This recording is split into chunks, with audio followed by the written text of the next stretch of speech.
নমস্কার বন্ধুরা, কেমন আছো সবাই? আশা করি সবাই ভীষণ ভালো আছো। অনেক দিন পরে আমি তোমাদের সামনে একটা ব্লগ ভিডিও নিয়ে এলাম। ফটোগুলো যারা আমাকে ফেসবুকে সবসময় দেখো তারা তো দেখেইছো যে আমার জ্যাঠতো বোনের বিয়ে ছিল। সকাল থেকে আমি আসতে পারিনি, কারণ জেঠুর বাড়ি নাগরাকাটা আর আমার মেয়েরও পরীক্ষা চলছে, সেজন্য আমি সন্ধ্যাবেলায় আসলাম, এসে একটু ফটো তুলে নিলাম। আর এখন হচ্ছে জামাই আসবে। জেঠু আর জেঠিমণি আমাদের মাঝে আর নেই, সেজন্য মা বরণ করবে আর বাবা সকালবেলায় এসে বৃদ্ধি করিয়েছে। আজকে জেঠু জেঠিমণি থাকলে হয়তো আনন্দটা অনেকটাই দ্বিগুণ হতো।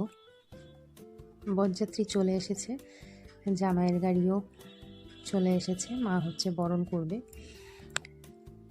এই জায়গাটা অনেকটা ভিড় ছিল, তো সেজন্য আমি খুব ভালো মতন তোমাদের সামনে সবটা তুলে ধরতে পারিনি।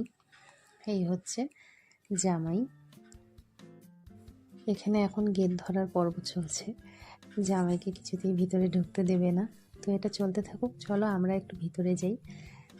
স্টলে ছিল কফি, পকোড়া, জিলাপি, ফুচকা। তো জিলাপিটা প্রথমে খাইনি, তো এখন আবার জিলাপিটা খেতে আসলাম। তারপরে আমরা রাতের খাওয়াটা খেয়ে নিলাম, কারণ যেতে হবে আবার, আর মেয়েরও কালকে পরীক্ষা আছে, খুব একটা রাত করলাম না।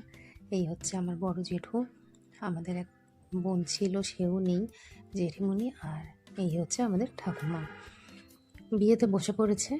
বিয়েতে তো অনেক নিয়মকানুন থাকে, তো জামাই বরণ তার মধ্যে একটি। তো জামাইদের বরণ করা হচ্ছে, যেসব জামাইরা ছিল তাদেরকে বরণ করা হয়েছে। এখন বোনকেও নিয়ে আসলো, এখন মালা বদল শুভ দৃষ্টি হবে। এই জায়গাটা খুব আনন্দ করেছি আমরা সবাই।